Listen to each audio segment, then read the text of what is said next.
Hello, everyone, and welcome to the special on ethics. My name's Levi, or you can call me Levy. Don't matter. I don't care. Anyway, let's get started. Ethics. One of the very ideas that is keeping this reality from descending into apocalypse. Sorry, what was that? Too much? Okay, let me try again. Ethics. A piece of human mentality that decides between what is good and what is bad. Better? Sweet. Ethics is basically the foundation behind nature and human values, or NHV for short. But what exactly is ethics? We know the definition of ethics, but in reality, it is so much more than just a simple definition. It is almost as if it is a way of life, a piece of us deciding how we will think, how we will make decisions. To be honest, I don't think that what I've said so far has been very moving or has been very on point about what ethics is. So let's shift gears for a second and talk about ethics as a real life example. But which one should I go with? There's so many. Let's start with the trolley problem, actually. As it's right here. What is the trolley problem, you might ask? Well, here, I'll break it down for you. The trolley problem is simple. You are standing at a lever that controls the tracks at which the trolley will go down. On one track, which the trolley is heading towards, are 5 people. The other track has 1 person. Seems simple enough, right? Wrong. There are so many different factors that can change the reasoning behind the decision made in this problem. Let's start off with a simple scenario. On one track, you have 5 strangers, and on the other, you have 1 stranger. What do you do?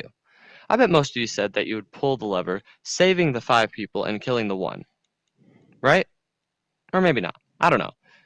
Me personally, I feel that in the moment, I would pull the lever.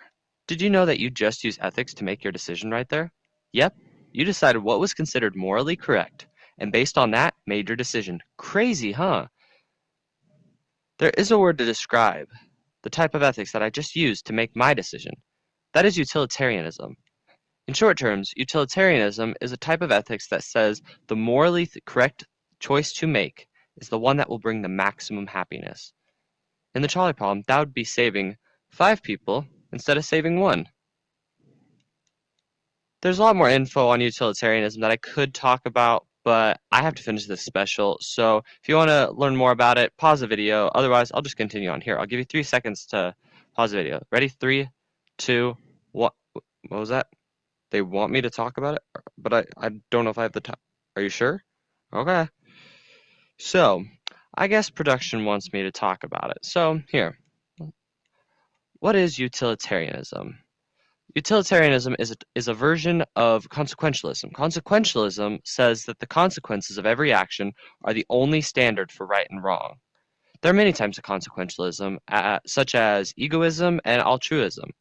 The difference between these two and utilitarianism is that it will consider the interests of all people equally. Here, let's look at another scenario. In this one, you still have the 5 strangers on the first track, but let's make the other person a family member, one that you like, of course. So if you use utilitarianism, you would kill your family member. So I'm guessing most of you wouldn't do that. But why not? It's still 5 to 1. Why wouldn't you kill your family member? Because it is your family member. That is why. That is the entire reasoning behind why our decisions are changed in different scenarios. That one little change from stranger to family member changed the entire end result of the scenario. But why does that happen? One answer that has been found is the moral sphere. This is the moral sphere. It has a bunch of rings, and in each ring contains a group of people with yourself at the center. The closer a group is to the center of the sphere, the more likely it is to be picked. Family is on the inner side of the sphere, while strangers are on the outer part, which is the reasoning behind why family members will be picked for the better over strangers. What do you think so far? Good? Great. But we aren't done yet. There's another version of the trolley problem that I think you would like to know about, and that is The fat man. Yes, I know, that's what it's called. Don't laugh. So, in this scenario, you see a trolley coming towards a set of tracks that has 5 people tied to it. You were able to stop the train by pushing a fat man off the bridge. What would you do? Would you push the fat man and save the 5 people? Or would you not push him and save the fat man and kill the 5 people? Me personally, there's been a lot of answers that I've heard to this one, but probably the one that is most convincing to me is the guilt behind doing the action of pushing the man off the bridge. It's a sort of a guilt that would come to us, and being a physical part of the actual scenario is why people wouldn't do that. So yeah, but if you use utilitarianism, you should push the man off because you'd be saving 5 over 1. That's how utilitarianism works. If you haven't figured out now, utilitarian is basically saving the more or higher number of people. That's how that works. But I just thought of one other scenario that I think I want you to look at. And let's go back to the trolley problem. Let's say you have 5 strangers, like normal, but this time, instead of one person, you have the person that's going to cure cancer. What would you do? Would you kill the 5 strangers or kill the man who's going to know who's going to cure cancer? Me? I'd kill the 5 strangers because I think that the cure for cancer would save many more people than just those 5. What would you do, though? I don't know what you do, but that's for you to decide. But let's try it one other way. What if these 5 were your family, and that was the guy who would create the cure for cancer? What would you do? Would you kill your 5 family members to save everyone with cancer in the world? Me personally, I believe I would be selfish. I hate saying that. I know it sounds bad, but I would be selfish and I would save my family members because family is everything to me. But let's add another scenario, kind of a real life scenario to this problem, one that is actually happening currently today. Let's say these 5 people are people that are affected when you don't wear a mask, because nowadays everyone's either wearing a mask or they're not, even when they're required to. That's basically how society is nowadays. So these 5 people are when you don't wear a mask, they'll be who are hurt or affected. This is when you do wear a mask, and it's just you that is affected, basically just wearing your mask and being a little bit more uncomfortable. Is that so wrong? No. So which would you do? Would you wear a mask and just be a little uncomfortable, or risk killing all these people with the coronavirus? That's for you to decide. I won't tell you what to do. Make that choice on your own. I'm just telling you this just so you can have an informed decision. But let's change things up just a bit. What if you add the Joker to the mix? Hmm. Let's come back to the Joker, actually. I want to talk about engineering ethics. What is engineering ethics? Basically, it's the ethics of what you should do in scenarios with engineering, basically. Say you're an engineer and you're making something that you believe will help the world, but you need to look ahead at the future and think about the repercussions of this action. Will this new invention create more benefits or problems for everyone? Just look at nuclear fission. It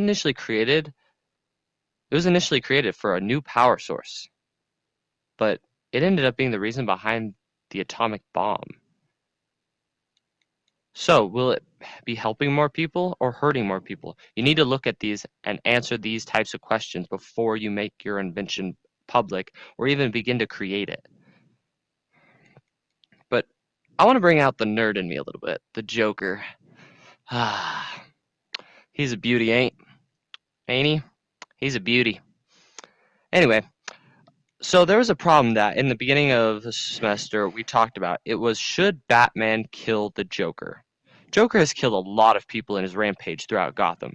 Batman has stopped him many times, and yet he still finds a way to kill more and more. The question that was asked was, should he kill him? I initially said no, because it would ruin the story, as a joke, of course. But then I began to actually think about it. If Batman killed the Joker, he would inevitably be saving all of those people that the Joker would end up killing in the future. But I feel that is what separates the good from the bad. The good won't kill someone because they might kill someone in the future. But that's also a fault in the system because if they just killed them there and then, nobody else would die. But in the end, I ended up saying that no, Batman should not kill the Joker. The Joker is never going to stop killing, but Batman is never going to stop until the Joker is behind bars for good, and will always remain true to being the good guy. The Joker has done nothing that would make him deserve to live, but what would you do? Would you kill the Joker? Would you take it upon yourself to kill a man to save innocent strangers, knowing that killing him would make you cross that line that you put down for yourself to show what separates you from the bad guys to the good guys? That's for you to decide. Another thing I wanted to talk about was this. There's once an episode of the Justice League that I saw where the Justice League found out that there was an alternate or parallel universe where there was another Justice League, except that they were the Justice Lords. They ended up having their Flash killed, and they tracked down the man who killed him, Lex Luthor, who in their universe is the President of the United States. After killing the Flash, Luthor set policies that would end up causing a war that would end the world. He told Superman that no matter how many times they put him into prison, he would escape. So Superman killed him. Over the next 2 years, the Justice Lords set up a government ruling with an iron fist. It was a tyrannical system that was a crime against humanity. After a string of events, the Justice League stopped them and everything was right again, except that the Justice League's Earth had now seen what would happen if the Justice League were ever to turn on them. After another string of events, their Flash is thought to be dead after stopping their Lex Luthor, and Superman became very angry. He was put in almost an exact replica of a situation as the Justice Lord Superman.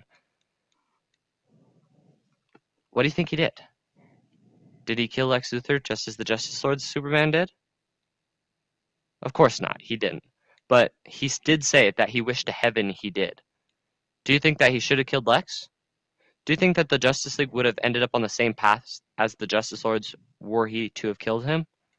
Or do you think that they would know what not to do after killing Lex to prevent what happened to the Justice Lords from happening to the Justice League? I don't know. But I believe that what stops the good guys from being bad guys is that they know what the limit is. They know where to draw the line and have enough control to not cross it. This is what their ethics are. This is how ethics and morals can be twisted. In the words of Spider-Man, that you're wrong, you think you're right, that makes you dangerous. You have to be careful with your ethics and how you think about your morals. Because if you don't think correctly, something bad could happen. One more thing about utilitarianism. I did say that it was pretty much the majority of what choice should be chosen. Just like they said in Star Trek, the needs of the many outweigh the needs of the few or the one. But that's your decision. Thank you, CSM. Have a good night.